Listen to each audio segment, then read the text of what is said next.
En tot cas, li estava dient que crec que vostè és el presumpte president de la Diputació, entre altres coses per este punt, perquè si alguna cosa pensàvem que era la seva funció i la funció del Partit Popular en la Diputació era repartir amb justícia els fons als pobles, és a dir, els diners que l'Estat els ingressa, que vostès es repartiren en justícia. I avui, novament, en aquest punt, ens porta una subvenció de vora 1.200.000 euros, és a dir, la segona més gran de la legislatura després de la coneguda subvenció de les Redones de Calp.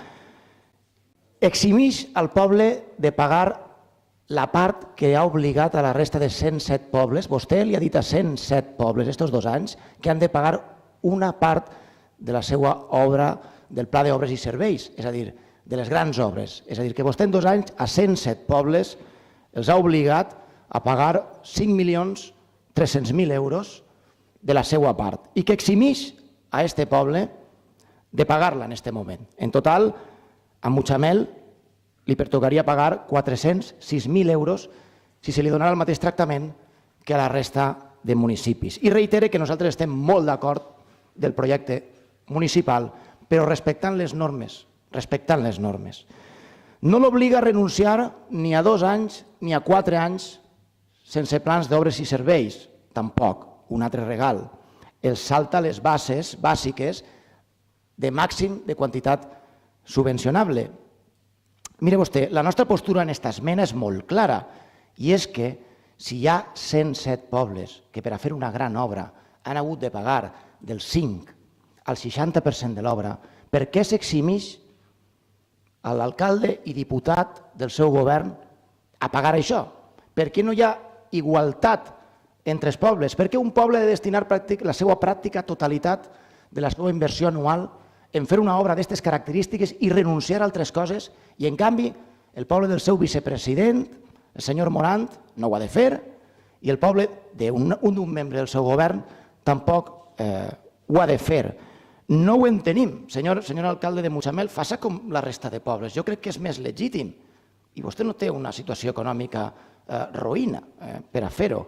Mire, senyor presumpte president, jo crec que hi ha molts pobles i en tots els pobles viuen persones amb 2 mans, amb 2 peus, amb 2 ulls, amb una boca.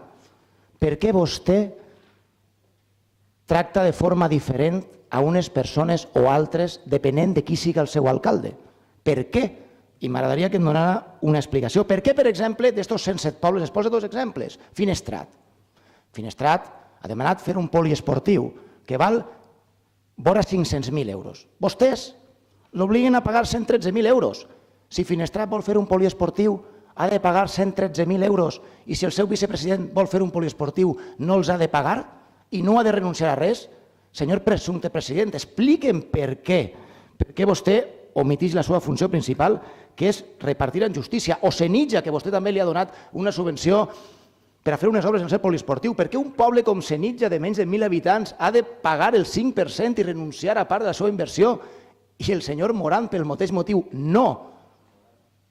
Explique'ns per què. Explique'ns per què. I jo li dic una qüestió. Si la principal funció seva és repartir els diners que no són seus, que l'ingressa l'Estat, que a més vostè no recauda, amb justícia, i vostè no ho fa, per què necessitem un president de la Diputació? Per què necessitem polítics en la Diputació?